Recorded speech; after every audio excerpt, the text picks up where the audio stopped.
नमस्कार। समाचार बुलेटिन के साथ में शिवानी अरोरा। पहले मुख्य समाचार। गोरखपुर में आयोजित विकसित भारत संकल्प यात्रा में शामिल हुए मुख्यमंत्री योगी आदित्यनाथ। 22 करोड़ रुपए से अधिक की परियोजनाओं का किया लोकार्पण और शिलान्यास। अब 24 जनवरी को आएगा वाराणसी के ज्ञानवापी प्रकरण में एएसआई की सर्वे रिपोर्ट को सार्वजनिक करने के मामले में फैसला। इसरो ने आदित्य L1 उपग्रह को सफलतापूर्वक किया स्थापित और शीतलहर की चपेट में पूरा प्रदेश। मौसम विभाग ने जताया 3 से 4 दिनों तक तापमान में गिरावट बने रहने और घने कोहरे का अनुमान। अब समाचार विस्तार से।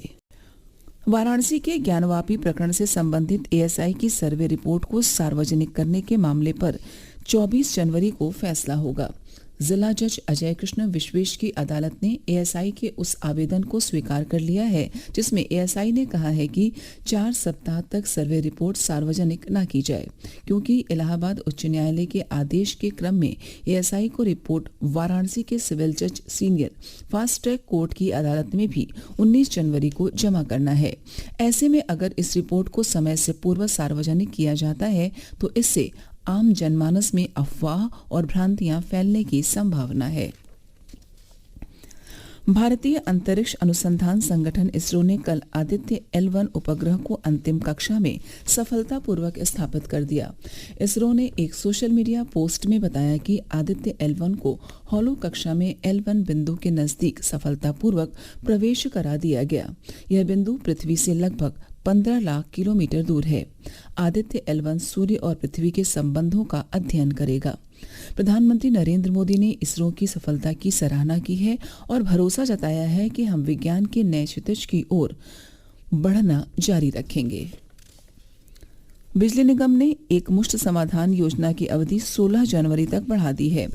बिजली बिल के बकायेदारों उपभोक्ताओं को राहत देते हुए 8 नवंबर 2023 से शुरू की गई यह योजना 31 दिसंबर को समाप्त हो गई। प्रदेश में 47 लाख उपभोक्ताओं ने योजना का लाभ उठाते हुए 1731 करोड़ रुपए की छूट प्राप्त की। वहीं योजना से ऊर्जा निगम को 5150 करोड़ रुपए का बकाया राजस्व हासिल करने में सफलता मिली है। पूरा प्रदेश शीतलहर की चपेट में है। मौसम विभाग ने अगले 3 से 4 दिनों तक तापमान में गिरावट बने रहने और घने कोहरे का पूर्वानुमान व्यक्त किया है। लखनऊ, अलीगढ़, अंबेडकर नगर, अयोध्या, बदायूं, बहराइच, बलरामपुर, बाराबंकी, बस्ती, देवरिया, फर्रुखाबाद, गोंडा और गोरखपुर सहित आसपास के जिलों में कल हुई बूंदाबांदी के कारण तापमान में गिरावट दर्ज की गई। घने कोहरे के कारण हवाई और रेल सेवाओं पर भी असर पड़ा है। जहां कई विमान निरस्त हुए हैं, वहीं ट्रेनें भी अपने निर्धारित समय से विलंब से चल रही हैं। शीतलहर के चलते कई जनपदों में जिला प्रशासन ने स्कूलों में अवकाश घोषित कर दिया है। वहीं कई स्कूलों के समय में भी बदलाव किया गया है। गौतम बुद्ध नगर में कक्षा 8 से 8 तक के विद्यालयों में 14 जनवरी तक अवकाश घोषित कर दिया गया है। वहीं महाराजगंज में कक्षा 8 तक के विद्यालय 10 जनवरी तक बंद रहेंगे, लेकिन कक्षा 9 से 12 तक के बच्चों की कक्षाएं सुबह 10 बजे से दोपहर 3 बजे तक चलेंगी।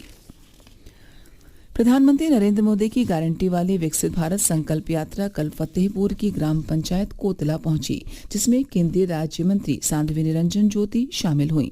इस अवसर पर उन्होंने कहा कि गरीबों और वंचितों को सरकारी योजनाओं का लाभ दिलाने में यह यात्रा महत्वपूर्ण भूमिका निभा रही है। वहीं एटा के सकीट कस्बे में पहुंची विकसित भारत संकल्प यात्रा का स्थानीय लोगों ने स्वागत किया।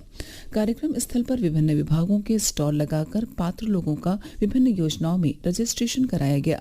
कार्यक्रम में लाभार्थियों ने अपनी कहानी अपनी जुबानी के माध्यम से अपने अनुभव साझा किए।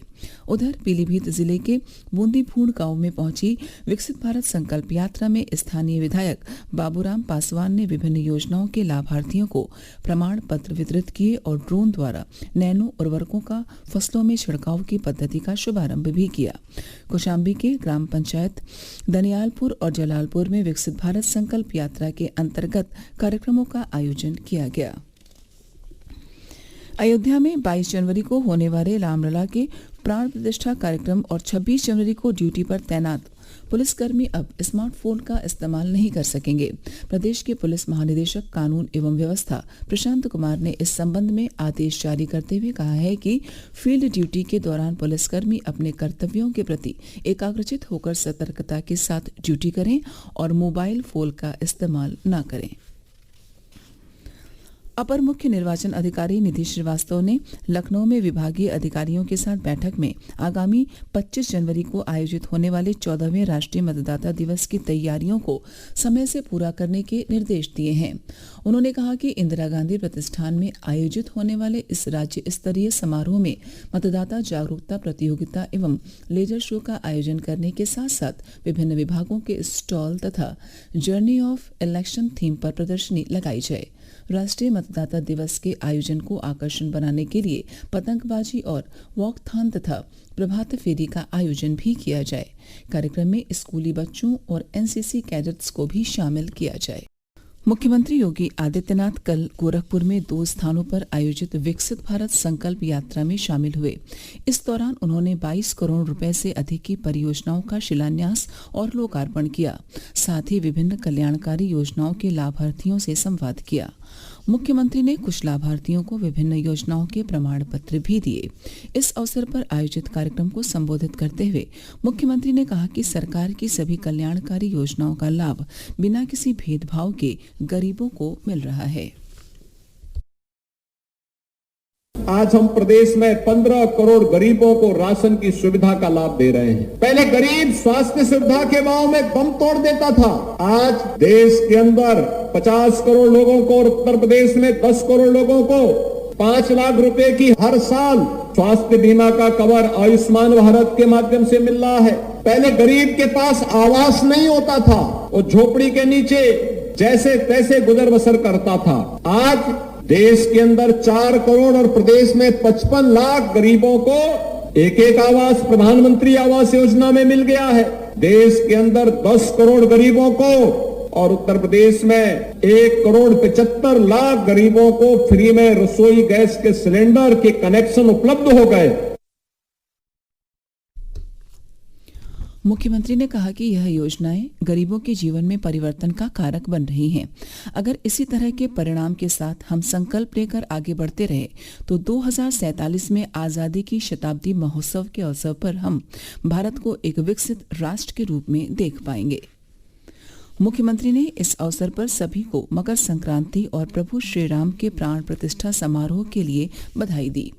उन्होंने प्राण प्रतिष्ठा वाले दिन 22 जनवरी को धूमधाम से दीपोत्सव के रूप में मनाने की अपील की। मुख्यमंत्री ने कहा कि डबल इंजन की सरकार की मंशा विकास के साथ साथ लोक कल्याण की है। बिना भेदभाव सबको योजनाओं का लाभ मिले, विकास और सुरक्षा का बेहतर माहौल बने, इसके लिए सरकार निरंतर कार्य कर रही है। मुख्यमंत्री ने कहा कि आज जितनी भी योजनाएं चल रही हैं उतनी आजादी के बाद कभी नहीं शुरू हुई थी। यह इसलिए हो पा रहा है क्योंकि प्रधानमंत्री नरेंद्र मोदी के मन में गरीबों के प्रति संवेदना उनके उत्थान का संकल्प है। प्रधानमंत्री का विश्वास है कि गरीबों के समृद्ध होने पर ही देश समृद्ध होगा। मुख्यमंत्री ने कल देर शाम शहर के विभिन्न रैन बसेरों का निरीक्षण भी किया। वहां ठहरे लोगों से सुविधाओं का फीडबैक लेने के साथ ही उन्हें भोजन भी उपलब्ध कराया।